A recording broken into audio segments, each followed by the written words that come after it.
really wonderful learning about PROM and PREM. And I should tell you that we have also started some work on PROM and PREM, hearing from you in the last lecture. And my talk is going to be totally different from PROM and PREM now. I'm going to talk about continuous quality improvement, and Raj has made me a marketing manager of Kaho as well. So I have to bring in the Kaho movement into the picture. So though it's not difficult because we are all about continuous quality improvement and the Kaho movement is all about that. But before I begin, I thought I will give an overview about what is this quality that we are talking about, because I mean, all of us talk quality and quality, but I don't know whether we really know what we are talking. We really know the definition of quality, because each one has a very different definition about what quality is. So all of us are aware of certain definitions, but I thought let me put across something that is brought out by HRQ.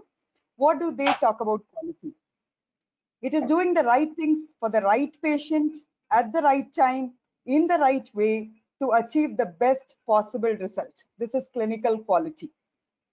Now, the Institute of Medicine puts across another definition, which is in line with AHRQ, the degree to which health services for individuals and populations increase the likelihood of desired health outcomes and are consistent with current professional knowledge. That's a brilliant definition.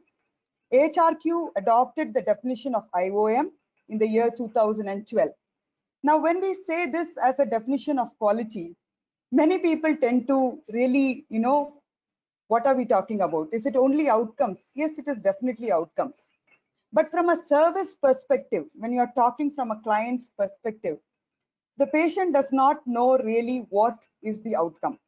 A very poor surgeon, in the eyes of a patient, may be providing excellent service because the patient does not know the technical quality. So here, the quality from a service perspective or a client perspective is meeting or exceeding the stated and implied needs of the patients every time. Stated need, I come to a hospital, I say I have a stomach pain. That is the stated need. Implied need is all about the other needs. I need a place to lie down. I need good ambience. I need the doctors to talk to me. I need the nurses to talk to me. I need a clean atmosphere there. So those are implied needs. I don't tell the doctor or the care provider, I need all these. I only say I have a stomach pain. That's it. So when a hospital or a healthcare system is able to take care of stated and implied needs of the patients every time, then the patient thinks that there is quality. Now, coming to clinicians' perspective, I really do not know. I've interviewed hundreds of clinicians about what they think is this quality. Immediate thing is, this is all linked to accreditation, and you people are there to do the job. And we say, this is the solution, with two wheels in our hands. Sir, please follow this. I say, no, we don't have any time. We are very busy. Outcomes are good. We don't have any surgical site infection. So what are you talking about? What are you tracking? The whole perception is very difficult to understand because there are too many of them and each one has their own perspective about quality. But by and large, what I have noticed is after NABH has come into picture, it is all about accreditation. That's one perspective. Now, the next picture, quality from the management perspective. The management clearly knows the answer. Most of the CEOs, COOs know that the integration of operations and quality together is the key. And the answer is that wheel and everybody working together, focusing on quality. But they don't know how to drive that. That is the biggest problem. They tend to sit on top of the wheel and they think they are driving it. And that's a huge problem that we are facing today. The interface between the management and the quality, because the definition of quality is totally different from in everybody.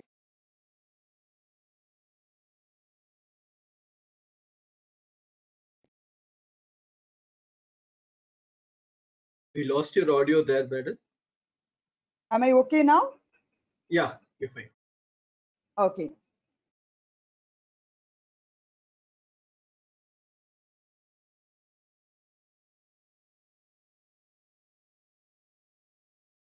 Again, we lost you there, madam. Raj, I'm not able to change the screen. Yeah, I will change the screen.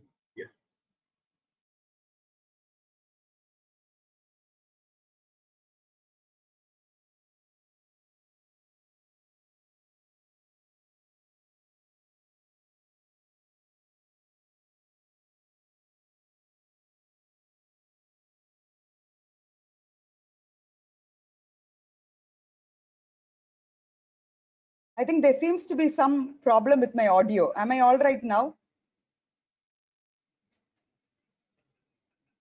Now you're all right, madam. Yeah, perfect. So this particular person seems to be the answer to quality from the perspective of the manager, from the perspective of the management. They think that the quality manager is responsible for quality in the organization. Imagine this poor lady or the man, the quality manager. I really pity them. I am one of that. That person has to be knowledgeable, has to be a team player, has to be a team leader, has to be assertive, has to be a good listener too, has to have the perseverance, has to be a wonderful learner, work around people, with people, and I don't know what to call it. Has to be a great trainer, presenter, and also manipulator. As Dr. Atul said, you need to submit data to NABH also. Always smiling. My skin has become extremely thick now that I don't bleed at all. I don't take anything. It just flies over me, whatever people say. Always smiling, should remain calm, composed, public relations to the best, totally impartial. You can't say unit 1 cardiology, cardiothoracic. So imagine now this particular person who's put as the central force for quality, and the entire institution's quality, according to everybody, rests on this quality manager. And the performance appraisal of this quality manager depends on the number of NCs written by the assessors who come from NABH. Believe me, there are quality managers who have lost their jobs because the number of NCs were far too many. That's the level of quality, or rather the understanding of quality in many organizations. We are just getting there. Slowly, I think we are getting there. Next slide, please. Yeah. So these are some of the challenges that we realized. Lack of understanding of the intent and the standards. Let me tell you, I like this beautiful objective element. The look-alike and sound-alike medications should be stored separately. This is how it was in the 3rd edition. So when we used to go for audits, assessments, we will see that the look-alike and sound-alike medications would be all taken out and they will all be stored separately in one cupboard. They are kept separately. They are right. English is a very funny language. They are correct. They are stored separately. But is that what we are talking about? The intent is not understood. There's no standardization. Now, the other thing, you go to the pharmacy and you look at the vaccines. They'll be kept on the door of the refrigerator. Then you tell them, why are you storing it on the door of the refrigerator? They say it is easy to keep them, intact, arrange them properly. Then you have to tell them, listen, the cold chain will be lost if every time opening and closing of the refrigerator. Then they say, no, NABH wants it to be kept on the door of the refrigerator because the intent is not clearly understood. But once the intent is told to them, I'm sure your pharmacist will keep it in the right place because the intent is told that NABH wants it on the door of the refrigerator or JCI wants it on the door of the refrigerator. People think so because they have not clearly understood the intent. Now the next one, myth of clinicians and seniors. With accreditation, too much of documentation. Documentation. Everywhere documentation. Everybody is overdoing. Nurses are writing, doctors are writing, technicians are writing, dietitians are writing. Everybody is writing. These are some of the challenges that we came across when we were talking quality to our hospitals. Closure of deficiency. Because some assessor will not close your deficiency, what do? There is a deficiency on care plan. So you put a new care plan sheet. There is a deficiency on initial assessment. The already existing initial assessment sheet will continue to exist. And there is a new sheet that is brought into practice. No wonder our clinicians are saying too much of documentation. To the extent that one of the assessments that I had gone, there was a bypass surgery that was happening. And there the surgeon had marked the right eye and the left eye for the patient. So I was wondering what was happening. So then I checked slowly because the surgeon obviously was not happy that I was standing there. So slowly I asked, why is that right eye and the left eye marked? And I looked at the surgical safety checklist, marking of the right eye and left eye. I was really puzzled. Why is it for a CABG? Then go out and later on realize that this poor quality manager had come from an eye hospital. And along with her, she carried the form of this ophthalmology center. The previous assessment, they had a NC. And this form was used to close the non-compliance. Imagine. Where is the intent? Not seen as a team exercise, but purely as the exercise by a quality manager. Quality team is seen as a police force. That's in many organizations. Audits, audits, audits. There she's coming, do the work properly. You know, that kind of an attitude rather than everybody working together. The other major thing is financial implications. You put in this fire establishment here, clean air standards, you have to employ these many nurses, you have to do this, you have to do that. And there's so many, you know, rumors go around everywhere. And everything, like to the extent when in one of the labs, they were hardly doing 10 samples. And one assessor or one consultant, the so-called implementation consultant, told them, you need an eye wash in the lab. So they had put a 2.5 lakh rupee eye wash just for one technician to wash his eyes in case he had a spill. So to that level, you know, people really did not know what to do.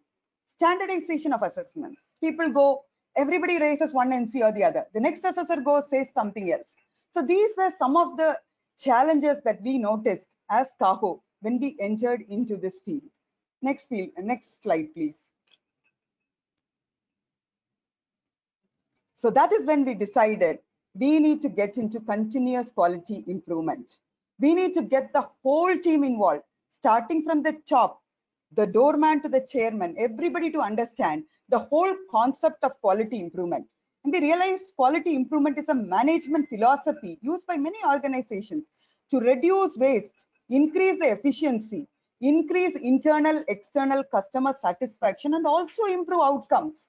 And this is an ongoing process that evaluates how an organization works and continuously improve upon its process. If you typically look at any accreditation exercise, it is a continuous quality improvement exercise. What we are today, 12 years from where we started, is totally different from when we started way back in 2007. And all thanks to accreditation, to NABH for what we are today.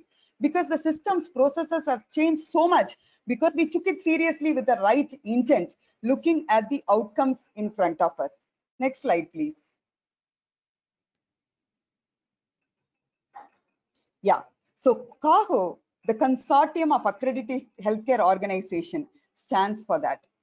We were established by the board of NABH in 2013, thanks to Dr. Gyani. He had a vision in front of him to establish, promote quality, safety, and accreditation throughout this country in the right way.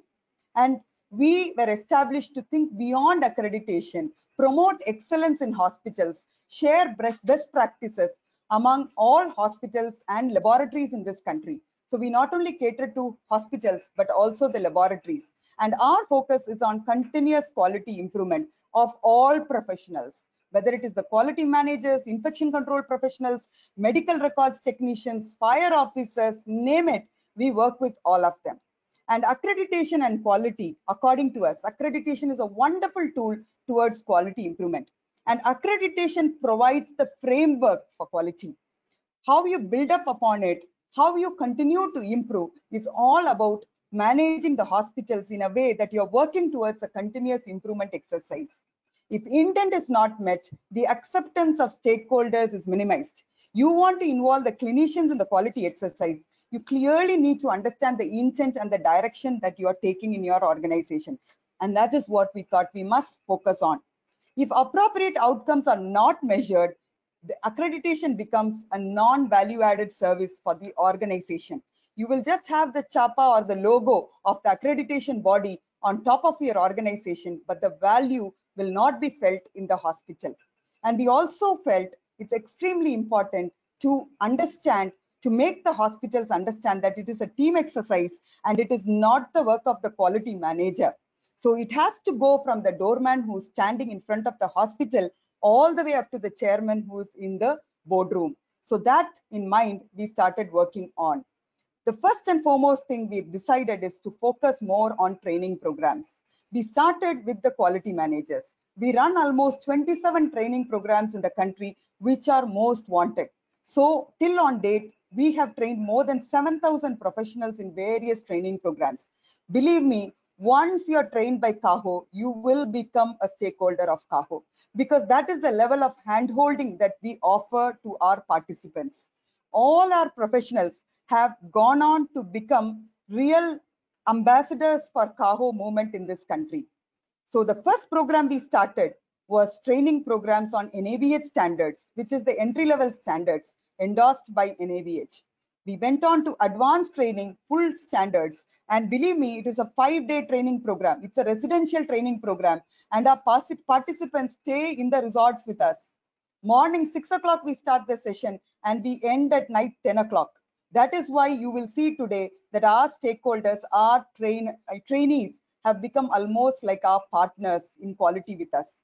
So we conduct too many focused training programs. We realize people have not understood the concept of fire management, disaster management, clinical audits, infection control. We run 2 major infection control programs, and mostly all the ICNs have been trained under us, many microbiologists, and these are all most sought after programs. And we also provide services to handhold. This is completely free. Any doubts, anything to do with standards, accreditation, any problem with objective elements, any queries, we have experts who answer to all the queries of all our participants and our stakeholders. Next one, please.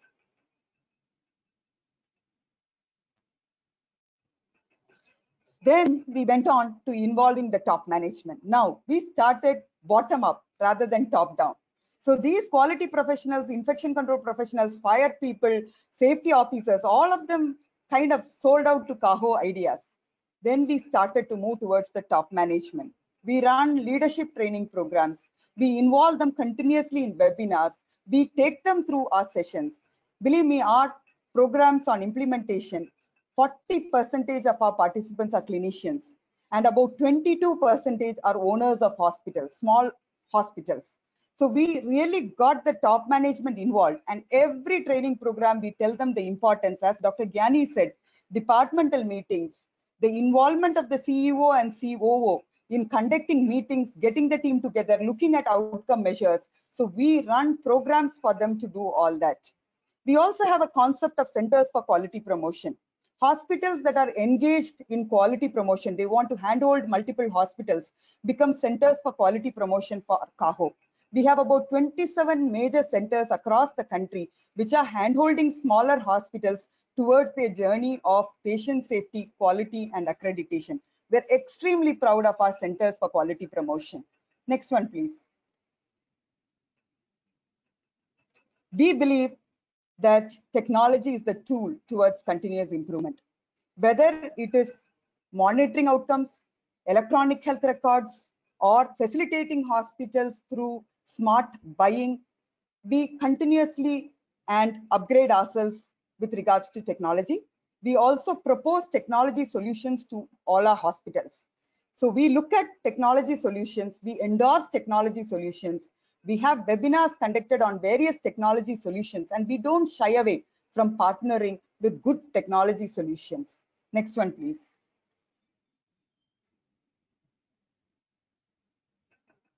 And to top it all up, when this COVID happened, when it started, the pandemic started, actually it was Kaho was involved in raising the public interest litigation, asking for the telemedicine guidelines to come out. And within 5 days, Dr. Vijay Agarwal actually was part of raising the public interest litigation. The telemedicine guidelines of India came out. So we have a repository of about 150 telemedicine platform providers who have come together, we have evaluated them, and that's something that is going to come up in a big way. And continuously we share best practices through our 2 annual conferences, KahoCon and KahoTech.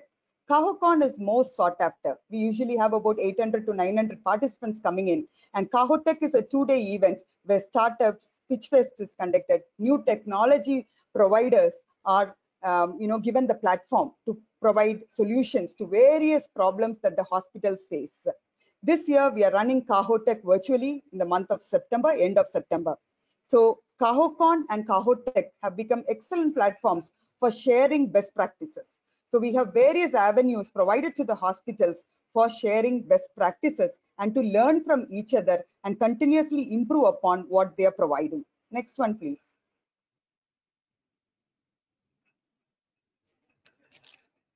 We run, every month almost we have a competition or the other, whether it is patient safety related, quality related, CSSD related, process excellence awards, startup innovations, hospital innovations, research publications, clinical audits, videos to promote quality and safety. What are we doing with these? It is not just the first, second, and third, but to motivate hospitals to present what they are doing in their hospitals and to also help them to become better in what they are doing by learning from the others. So this is a great avenue we have noticed. When we throw up competitions to our stakeholders, they actively get involved, and it's a great learning platform for the other hospitals to learn and get benefited. Next one, please.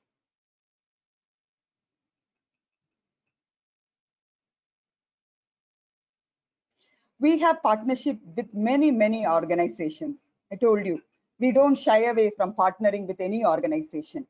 And if they are doing excellent work, we will definitely partner with them, because that will add value to our hospitals, small hospitals, medium hospitals. That is our focus. By way of partnering, if we are able to provide discounted prices to our stakeholders, if there is a very good solution available, if we are able to recommend, we happily do that. And that has been a great value add for our hospitals, particularly the small and medium hospitals. They look up to Kaho for the endorsement of various products and the solutions that we are providing to them. Next one, please. And in other aspects, whenever there are problems coming up and our hospitals come about bringing aspects of problems that they are facing, we provide solutions to them. The third-party fire audit was a major problem for many hospitals. So we brought out a tool to assess the fire preparedness and emergency preparedness of hospitals. Along with Dr. Sanjeev and his very vibrant team, we have a group of 13 to 14 people who are involved in developing concerns. About 180 concerns have been developed, forms, templates, standardized ones, which hospitals can adopt to. Convert is another project that we have embarked on for incident reporting, along with major hospitals in, Kerala, particularly KIMS Hospital. License management is another one which we have embarked on. There's an app that is coming out, which is going to be provided free of cost to all our member hospitals, so that they have a mechanism to track the licenses that they are currently holding, expiry of the licenses, apply for them and renew them. Corporate social responsibility of the industry. Many players have come up to Kaho to try and understand which is a better hospital that they can engage with to provide corporate social responsibility. And last year we had Chola MS, which believed in Kaho and provided the platform for us to handhold 50 hospitals towards their CSR project. Energy efficiency consultancy, you name it, we have solution for any problem that our smaller hospitals come up with. And we make sure that the larger hospitals handhold the smaller hospitals. Next one, please.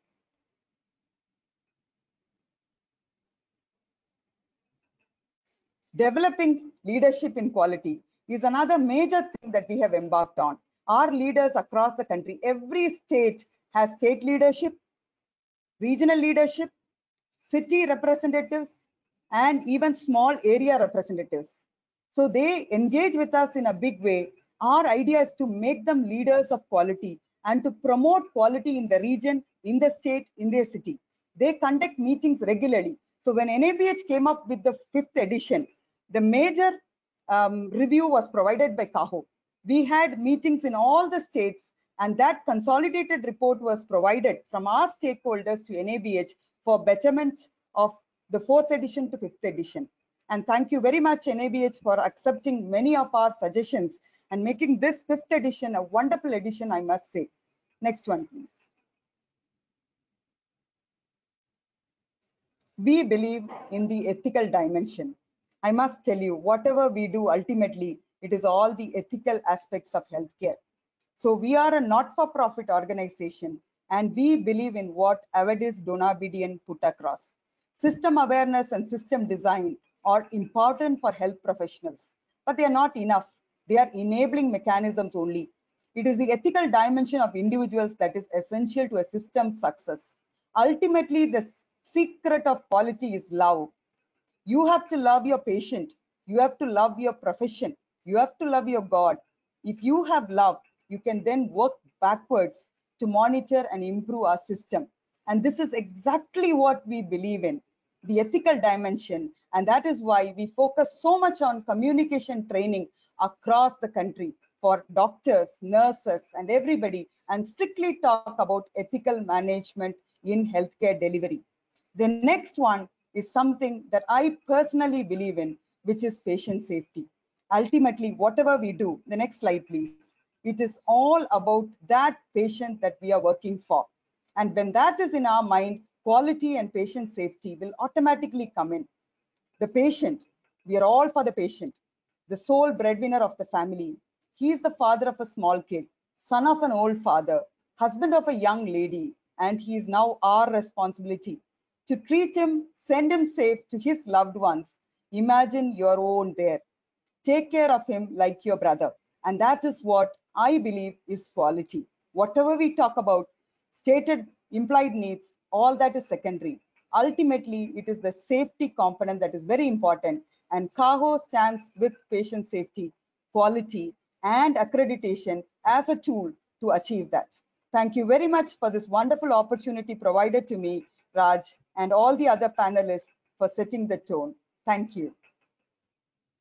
Thank you very much, Dr. Lalu. It was indeed great insights about the continuous quality improvement and especially the CAHO movement, which I am also a proud life member of.